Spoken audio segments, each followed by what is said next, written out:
चाकण औद्योगिक क्षेत्रासाठी चाकण औद्योगिक नगरी प्राधिकरण स्थापन करण्यात यावे।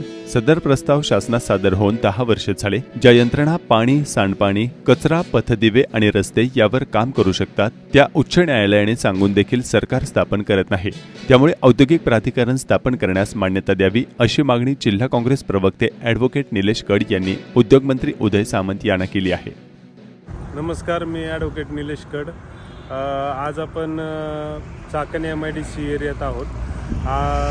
राज्याचे उद्योगमंत्री उदयजी सामंत साहेब हे चाकणच्या उद्योजकांच्या अडीअडचणी आणि तसंच या तालुक्याचे आमदार बाबाजी काळे साहेब यांनी जे काही प्रश्न उपस्थित केले होते अडीअडचणींबाबत, त्यासाठी माळुंगे येथील कोर्टयार्ड हॉटेलला मीटिंगसाठी आले होते।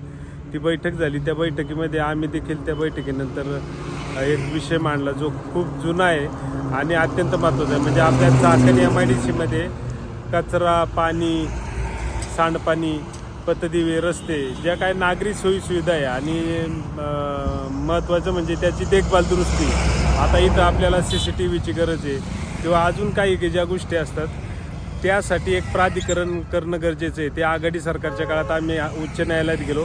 उच्च न्यायालयाने आदेश दिला। आदेश दिल्यानंतर जिल्हाधिकारी पुणे यांनी तो प्रस्ताव शासनाला सादर केला। आता शासनाची 2 डिपार्टमेंट, एक उद्योग डिपार्टमेंट आणि एक नगरविकास डिपार्टमेंट। तर हे जे चाकण औद्योगिक नगरी प्राधिकरण आहे ते नगरविकासच्या अंतर्गत येतं आणि त्याला महाराष्ट्र नगर परिषद, नगरपंचायती आणि औद्योगिक नगरी अधिनियम 1965 अंतर्गत ते काम होतं। तर आज उद्योगमंत्री साहेबांना मी सांगितलं, ते आघाडी सरकारच्या काळात नगरविकास राज्यमंत्री देखील होते। चाकण आणि राजगुरुनगरचे नगरपालिका करताना आम्ही त्यांच्याकडं त्यावेळेस फॉलोअप करत होतो। तर त्यांनी ते मान्य केलं आणि त्यांना मी हेही सांगितलं की तुमच्या डिपार्टमेंटनी, उद्योग डिपार्टमेंटनी हा जो कलेक्टरांनी पाठवलेला प्रस्ताव आहे तो मान्य करून नगरविकास विभागाकडे गेलेला आहे। नगरविकास विभागाने कायद्यामध्ये एक थोडीशी सुधारणा करायची असं सांगितलेलं आहे आम्हाला आणि ती सुधारणा आपण तात्काळ करावी। आता राज्याचे उपमुख्यमंत्री एकनाथरावजी शिंदे साहेब हेच नगरविकास मंत्री, तर आम्ही त्यांना निवेदन दिलं आणि निवेदन देऊन त्यांना एकच विनंती केली की चाकण औद्योगिक नगरी प्राधिकरण हे लवकरात लवकर स्थापन व्हावे।